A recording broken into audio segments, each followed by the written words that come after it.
মানুষে মনে করেন আমরা আর খাইয়া দাইয়া কোনো খাম নাই আস্তা দিন ভিডিও বানানি ছাড়া।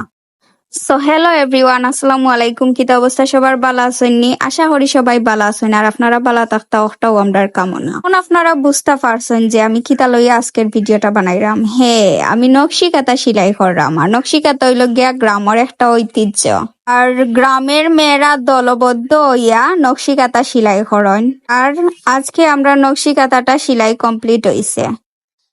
আলহামদুলিল্লাহ, দীর্ঘ 1 মাস কাম করি আমরার খাতা সেলাইটা আজকে কমপ্লিট হইল। তো আপনারা খাতার ফাইনাল লুক দেখাইলুম। এটা আসলে একটা ধৈর্য পরীক্ষা আছিল আমরা লাগিয়া। ধৈর্য ধরিয়া গফরি হরে কাম করিয়া আমরা খাতা একটা সেলাই করে দিয়েছি। এখন বুঝি লাগা আমরা গফর কতটুকু পাওয়ার।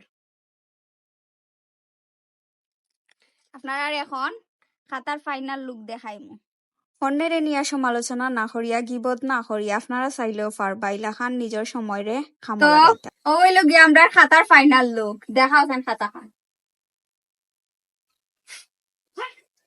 আমরা দীর্ঘ 1 মাসের খামর কষ্টর ফল আর কি। তো 1 মাস আমরা কাম করিয়া এই খাতাটারে কমপ্লিট করছি। কমেন্ট করিয়া জানাইবা সবাই যে খাতাটা কিলান হইছে, সুন্দর হইছে নি।